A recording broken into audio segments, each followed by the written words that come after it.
Perkenalkan, nama saya Pomar Huta Barat. Saya mahasiswa di Universitas Sumatera Utara, Sekolah Pasca Sarjana Program Studi Magister Perencanaan Pembangunan Wilayah dan Pedesaan.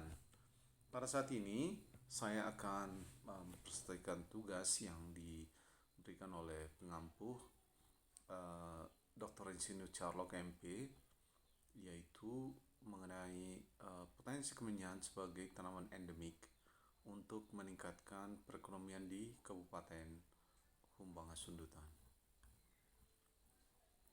Kemenyan merupakan komoditi yang sangat berharga yang muncul dalam berbagai kitab suci seperti di Veda, di Ramayana, Mahabharata mengenai pemakaian agarbati dalam pemujaan Dewa Rama dan Dewa Krishna. Dan barangkali di kitab-kitab suci agama lain seperti Buddha, Tao, Konghucu maupun Mitra yang kita tahu bertransformasi menjadi agama apa, kemenyan juga banyak disebutkan dalam jauh sebelum kisah kelahiran Yesus yang terkenal dengan orang Majus yang mempersembahkan emas, kemenyan dan mur dalam tanah. Kemenyan muncul pertama sekali dalam Syemot 30 ayat 34 sampai dengan 35. Berfirmanlah Tuhan kepada Musa, ambillah wangi-wangian, yakni getah damar, kulit lokan, dan getah rasa malas, serta kemenyan yang tulen atau pure frankincense. Masing-masing sama banyaknya. Semuanya itu haruslah kau buat menjadi ukupan suatu campuran rempah-rempah seperti buatan seorang tukang campuran rempah, atau yang dalam bahasa Inggris diterjemahkan sebagai perfumer, digarami, murni, dan kudus. Karena kita tahu bahwa agama telah membentuk peradaban manusia lama sekali, dapat kita simpulkan bahwa perdagangan kemenyan sendiri terentang dalam waktu yang sangat-sangat panjang.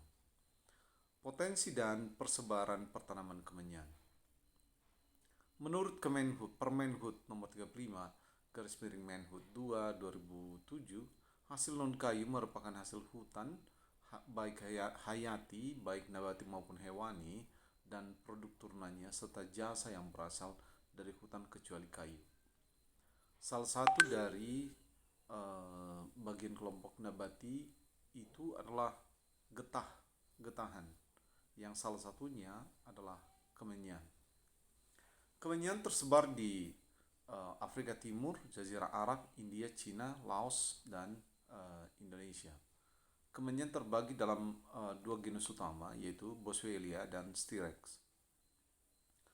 Boswellia punya beberapa varietas utama seperti Boswellia freriana yang banyak terdapat di Oman, Boswellia carteri yang banyak terdapat di Somalia, Boswellia sacra atau Boswellia serrata yang banyak terdapat di India. Kemenyan Indonesia berasal dari ordo Ebenales, familia Styracaceae, dan genus Styrax yang berbeda dengan yang berasal dari Yaman, India, dan Afrika yang berasal dari genus Boswellia. Karena kita tahu bahwa yang merupakan genus Boswellia banyak dan bisa hidup di daerah-daerah yang sangat kering. Sementara untuk kemenyan berasal dari Styrax merupakan tanaman hutan yang tidak dapat hidup sendiri dalam hutan homogen, tapi dia merupakan tumbuh di daerah dengan curah hujan yang cukup tinggi dan merata. Kemenyan sendiri yang tentu ya kita akan selanjutnya bicara dari genus Styrax, membutuhkan naungan ketika masih kecil, namun membutuhkan paparan matahari langsung ketika sudah besar. Di Indonesia dengan iklim yang lembab, kemenyan hidup di hutan Sumatera, Jawa, Bali, dan Kalimantan. Dan kemenyan tapanuli Disebut yang terbaik karena memiliki 30 sampai dengan 40 senyawa dengan resin yang lebih keras dibandingkan dengan dari genus Boswellia, dan juga aroma yang lebih kuat, khususnya kemenyan toba. Terdapat 4 jenis kemenyan dari genus Styrax yang dengan nilai ekonomi yang bagus, yaitu kemenyan toba atau Styrax Paralleloneurum Perg, kemenyan durame atau Styrax benzoin Adrian, kemenyan bulu atau Styrax benzoin hileverum, dan kemenyan Laos atau Siam atau Styrax tonkinensis. Berdasarkan data dari Badan Pusat Statistik, persebaran dan luas produksi kemenyan di Provinsi Sumatera Utara dapat kita ketahui bahwa yang terluas ada di Kabupaten Tapanuli Utara dengan luasan 16.223 hektar, dengan produksi pada tahun 2020 sebesar 4.073 ton. Sedangkan yang berikutnya adalah Kabupaten Humbangan Sundutan dengan luasan 4.927 pada tahun 2020 dan menghasilkan 3.418 ton pada 2020. Yang berikutnya disusul dengan Papua Barat. Nah, dari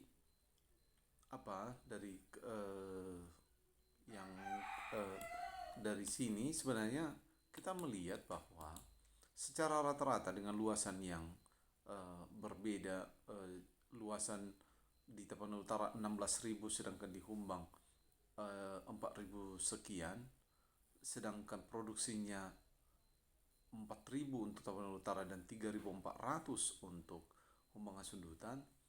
Barangkali kita menduga bahwa kemungkinan masih banyak perladangan kemenyan yang belum sepenuhnya diolah masyarakat, atau barangkali juga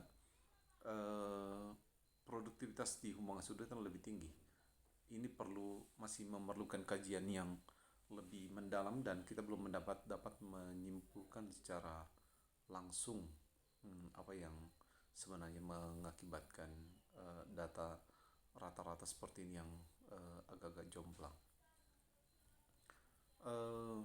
Kita tahu bahwa kemenyan sebagai suatu komoditi yang sangat berharga, perdagangannya telah lama sekali terentang waktu. Untuk kemenyan Sumatera sendiri, kita tahu bahwa teks-teks kuno menyebutkan sejak 150 tahun sebelum era umum atau yang lebih kita kenal dengan sebelum Masehi, terdapat kota pusat perdagangan kemenyan yaitu Fansur. Fansur ini terletak di sebelah barat Barus. Jadi kota kemenyan yang pertama itu bukan Barus tapi Fansur. Itu kota yang berbeda sama sekali. Arah barat dari Barus ke arah Aceh yang banyak dikunjungi oleh para pedagang dari Tamil, Gujarat, Mesir, Arab, yang untuk mencari 4 komoditi yang utama, yaitu kemenyan, kamper, beras, dan emas. Namun ada juga produk lain yang ternyata mereka cari, yaitu pisang, kelapa, dan tebu. Selain dari luar negeri, Fansur ternyata dikunjungi oleh pedagang dari kerajaan-kerajaan di Nusantara seperti dari Aceh, Demak, dari Majapahit, Bengkulu, dan Palembang. Berikutnya pada abad ke-12 sampai dengan 13 Masehi, terdapat kota Barus yang berkembang berikutnya, dan pada 1873 ditemukan prasasti Lobutua yang bertarik 1088 Masehi berbahasa Tamil, yaitu mengenai perserikatan dagang Tamil di Barus.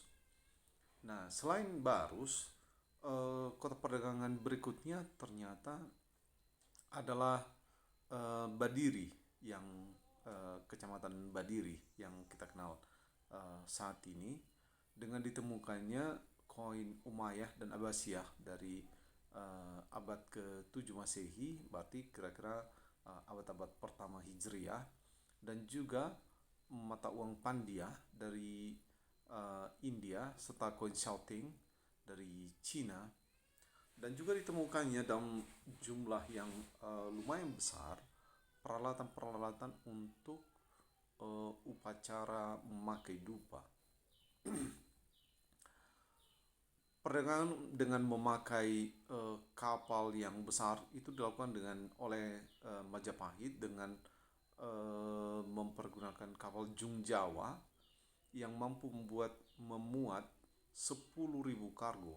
Itu suatu yang luar biasa zaman dahulu kala. Tommy Pires, pelaut Portugis, mencatat bahwa tiap tahun terdapat minimal 3 kapal Gujarat yang mengunjungi Barus untuk membeli kemenyan, kamper, emas, dan juga ternyata sutra. Kerajaan-kerajaan lain yang juga melakukan perdagangan di Barus adalah Kerajaan Pasai, Kerajaan Aru, Negeri Palembang, Kerajaan Singkil, Kerajaan Bata, dan Kerajaan Mulawo. Seiring waktu muncul jalur perdagangan yang lain yang makin ramai, yaitu melalui Malaka. Sehingga berkembang Kerajaan Pasai, Malaka, dan kota Cina yang situsnya terdapat di kota Medan saat sekarang. Pada zaman Firaun berkuasa, pemanfaatan kemenyan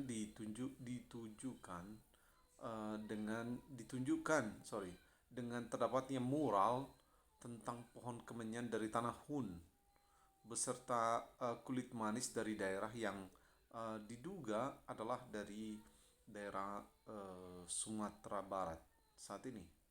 Kemenyan tersebut yang jika dicampur dengan kemenyan Arab yang berasal dari pohon boswellia dan kayu manis, atau banyak juga kita mengenal sebagai kulit manis, menjadi bahan utama pembalseman karena kemenyan digunakan untuk memurnikan udara suatu ruangan sehingga tidak terdapat lagi germ, virus, dan lain sebagainya, sehingga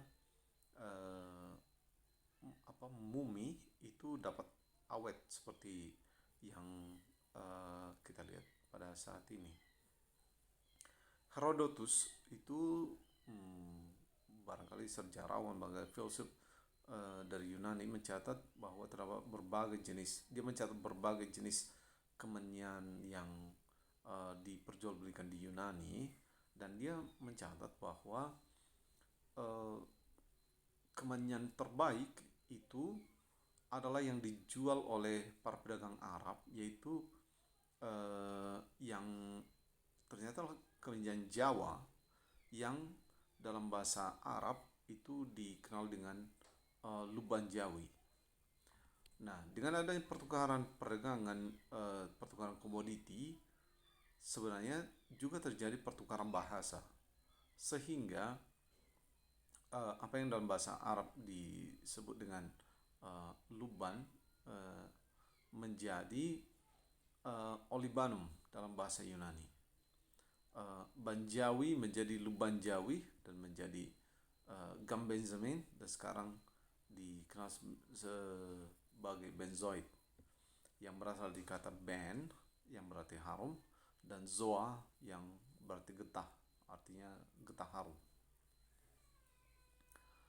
Untuk bagaimana dengan perdagangan kemenyan Sumatera di era modern saat ini? Pada tahun 2020, produksi kemenyan Sumatera adalah 8.604 ton yang disumbangkan dari berbagai kabupaten, dan terutama 3 besar yang telah saya sebutkan, yaitu Kabupaten Tapanuli Utara, Humbangan Sundutan, dan Papua Barat. Nah, kemenyan-kemenyan ini dikirim ke Medan dan selanjutnya dikirim ke Jawa dan Bali, yang merupakan daerah yang paling banyak mengkonsumsi kita tahu bahwa di Bali sendiri eh, pemakaian kemenyan paling besar itu adalah untuk dupa, dan kita tahu bahwa tiap rumah tangga di Bali itu memerlukan 11 dupa, 11 batang dupa minimal perharinya. Dan kalau kita kalikan dengan banyaknya penduduk Bali, kita barangkali akan melihat betapa banyaknya sebenarnya kebutuhan dupa untuk di Bali. Dan juga kita tahu bahwa di Jawa sebagai pusat konsentrasi masyarakat yang sangat menggunakan kemenyan, makanya kita lihat konsumsi mereka sangat sangat banyak di sana. Tanaman kemenyan secara garis besar dapat kita sebutkan sebagai tanaman sepanjang tahun, dalam artian dalam luasan areal tanam yang para petani dapat melakukan tahapan pentakikan sampai dengan panen. Nah, secara umum musim pentakikan dilakukan pada bulan Juli hingga September yang disebut dengan mangguris dan masugi, sedangkan pemungutan hasil dilakukan 3 sampai 4 bulan kemudian, yaitu bulan Oktober hingga Desember, yang disebut dengan mengaluak. Berdasarkan keterangan petani, kemenyan Toba menghasilkan 3 varian warna kemenyan, yaitu putih, kuning, dan hitam. Kemenyan dengan warna berbeda ini berasal dari pohon yang sama sebenarnya, yang setiap pohon mengalami siklus perubahan warna produksi, yaitu dari putih, kuning, dan hitam setiap termnya. Dan kita tahu bahwa sampai saat ini harga kemenyan itu masih ditentukan oleh bentuk, besar butiran, dan warna getah.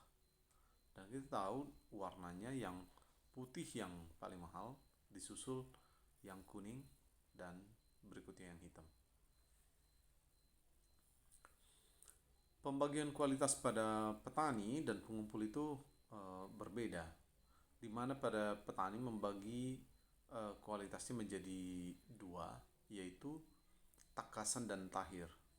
Sementara pengumpul di kabupaten membagi ke dalam 7 kualitas, di mana kualitas 1 sampai 3 yaitu mata besar, super, dan kacangan disebut takasan, sedangkan jagung, beras, pasir, dan tepung itu disebut dengan tahir. Nah, sebenarnya standar nasional Indonesia juga mempunyai pembagian itu berdasarkan sifat fisiko-kimianya, yaitu dengan warna SII 204487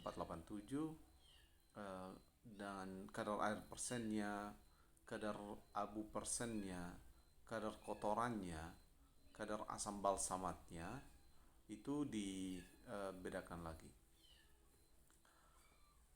Penjualan kemenyan dari petani sampai ke pedagang akhir itu memiliki ada 3 pola besar yang banyak sekali diterapkan, yaitu yang pertama adalah petani kemenyan menjual ke pedagang pengumpul, dan pedagang pengumpul menjual ke pedagang besar, dan pedagang besar menjual ke eksportir. Nah, yang berikutnya, petani kemenyan dapat menjual ke pedagang pengumpul atau langsung ke pedagang besar, dan juga pedagang pengumpul langsung juga menjual ke pedagang besar baru ke eksportir. Dan pola yang ketiga itu yang paling singkat sebenarnya, petani langsung ke pedagang besar dan pedagang besar ke eksportir.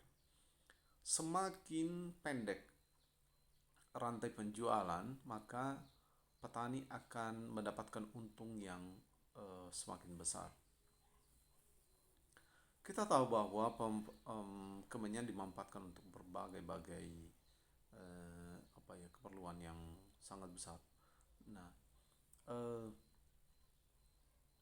yang pertama barangkali adalah untuk keperluan rohani, yaitu dupa. Agama-agama kuno mengasosiasikan dewa dengan lingkungan natural, eh, nature environment, dan material tanaman beraroma itu dipercaya dapat mengusir setan dan juga mendorong atau memotivasi agar dewa-dewa hadir di bumi. Dalam praktik agama Hindu, Buddha, Konghucu, Taoisme, Kristen itu selalu menghadirkan dupa dalam uh, peribadatannya. Maksudnya Kristen dalam hal ini Katolik. Kita tahu juga agama-agama kuno seperti Mitraisme itu juga menghadirkan uh, dupa. Sehingga sebenarnya ada tulisan yang menarik, yaitu uh, incense, the food of gods itu. Jadi dupa disebut sebagai makanan para dewa. Nah, bidang berikutnya sebenarnya bidang farmasi. Itu kita tahu bahwa kemenyan itu dapat dipakai sebagai antiseptik, ekspektoran, obat mata untuk katarak dan lain sebagainya. Dan ada juga beberapa penelitian itu bahwa kemenyan dapat dipergunakan untuk menunda penuaan otak, karena zat yang terkandung dalamnya dapat merilekskan otak sehingga terjadi penundaan penuaan. Nah, perfume juga kita tahu bahwa kemenyan digunakan sebagai fix active, yaitu berfungsi menahan aroma pada perfume agar tahan lebih lama, atau disebut dengan fix agent. Fix agent yaitu mempertemukan dua atau beberapa jenis parfum dari bahan yang berbeda untuk menghasilkan parfum yang lebih baik. Dan kita tahu bahwa industri parfum ini industri yang besar dan dipegang oleh produsen dari Eropa, dari kota-kota mode, dari Paris, Milan, London dan sebagainya. Juga untuk kosmetik penggunaan asam sinamat untuk kosmetik itu kita tahu sudah dikenal lama sekali, karena bahan tersebut merupakan untuk melindungi kulit terhadap sinar matahari dan juga memiliki sifat astringen sehingga dapat mengeluarkan kotor-kotor yang terdapat pada kulit wajah.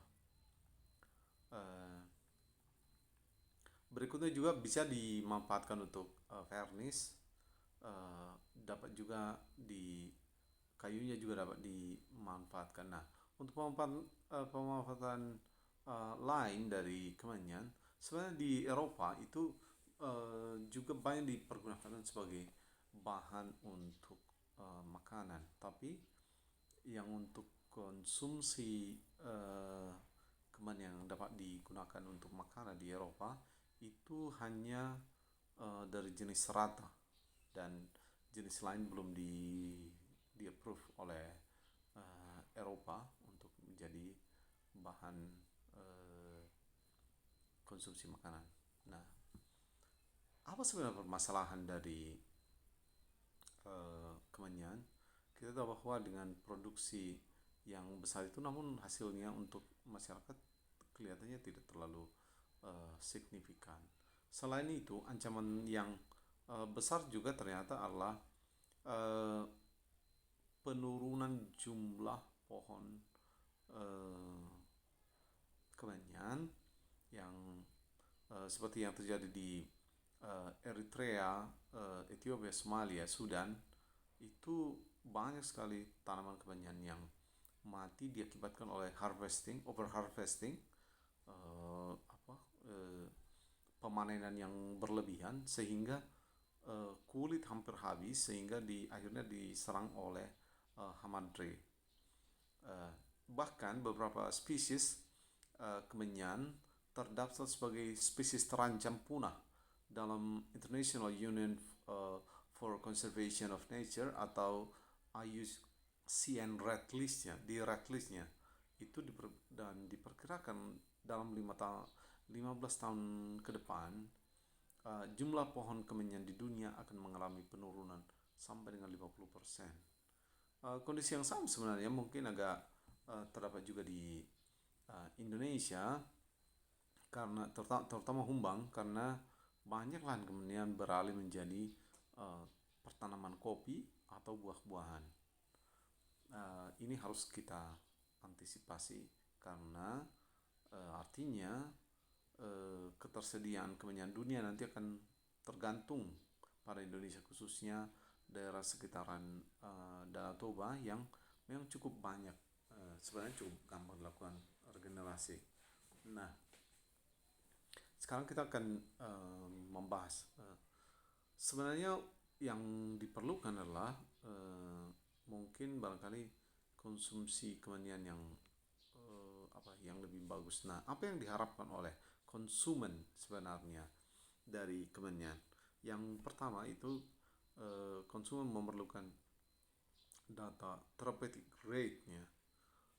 Kandungan kemenyan harus menjadi landasan utama. Jadi kandungannya menjadi pembeda dari satu produk ke produk lain. Yang berikutnya adalah sertifikasi organik, certified organic. Kesadaran untuk hidup sebagai menjalani hidup sehat menjadi dogma baru yang berkembang sangat masif pada saat ini di belahan dunia manapun. Konsumen saat ini sangat memperhatikan dan mewajibkan sertifikasi organik. Sebenarnya kemenyan sebagai tanaman hutan bisa digolongkan sebagai tanaman organik yang secara natural, tidak membutuhkan pestisida maupun pupuk kimia. Namun barangkali kita melihat di negara-negara lain ketika tanaman kemenyan juga banyak diserang hama seperti hamadrey di Somalia, barangkali mereka juga telah memerlukan pestisida untuk mempertahankan tanamannya. Itu jadi, nah di kita sebenarnya certified organik itu akan gampang sekali kita dapatkan. Source indigenously, jadi keaslian sumbernya. Nah, produk di Humbang Hasundutan yang telah memiliki sertifikasi indikasi geografis adalah kopi. Sedangkan produk lain seperti andaliman dan kemenyan belum mendapatkannya. Maka sebenarnya perlu diupayakan agar Kabupaten Humbang Hasundutan mendapatkan sertifikasi indikasi geografis untuk kemenyan. Di dunia internasional, kemenyan Indonesia diperdagangkan dengan sebutan luban jawi atau kemenyan Jawa. Padahal sebenarnya kemenyan Indonesia itu berasal dari Danau Toba. Jadi artinya kawasan Danau Toba tidak mendapatkan manfaat dari terkenalnya produk kita, karena ternyata Jawa yang dikenal. Walaupun tentunya kita tahu bahwa untuk merubah ini memerlukan upaya dan juga pemasaran yang harus sangat masif. Nah, kita sadar bahwa ternyata sertifikasi indikasi geografi itu tidak akan berefek yang signifikan jika tidak ditopang dengan kelompok pemerhati yang kuat juga, artinya masyarakat yang kuat. Jadi ini seharusnya perlu untuk agar brand kita itu menjadi brand yang kuat.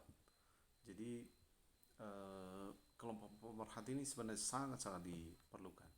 Nah, berikutnya tentu saja kita tahu bahwa peran pemerintah itu sangat-sangat signifikan.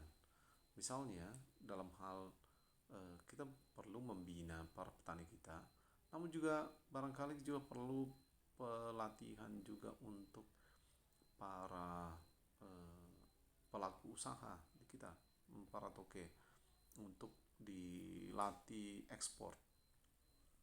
Nah, pembinaan ekspor ini perlu karena sebenarnya dalam untuk mengekspor, maka yang pengekspor itu perlu punya phytosanitary certificate, yaitu kesehatan tanaman. Ekspor harus lewat karantina pertanian, itu bebas dari bahan ikutan lainnya seperti biji-bijian, tanah, jamur, dan serangga hidup yang barangkali untuk petani akan terlalu susah untuk memikirkan hal ini. Jadi kita memang perlu seorang yang lebih kompeten untuk itu. Nah, berikutnya yang perlu dilakukan sebenarnya adalah perluasan pemasaran.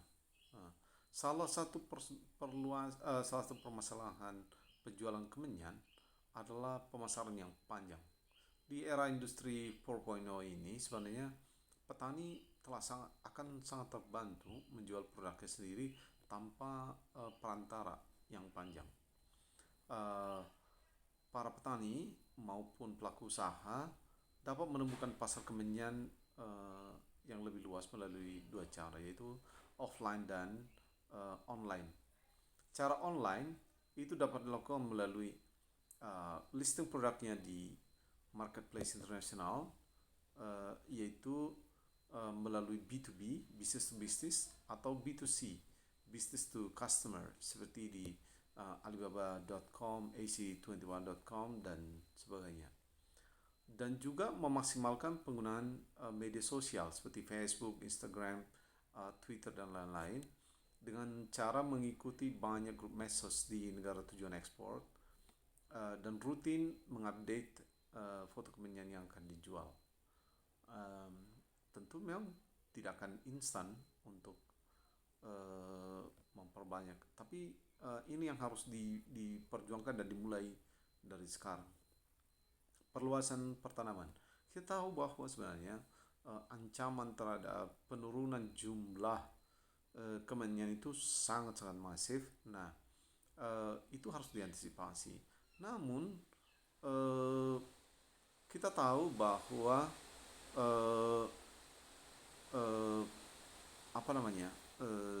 ternyata untuk melakukan regenerasi melalui penanaman yang sengaja itu tidak segampang itu, karena ternyata sudah dibuktikan di beberapa oleh petani bahwa untuk kemenyan yang sengaja ditanam itu tidak menghasilkan getah yang sama bagusnya, bahkan beberapa kemenyan tidak menghasilkan getah sama sekali dibandingkan dengan tanaman yang tumbuh liar dan berkembang di alam.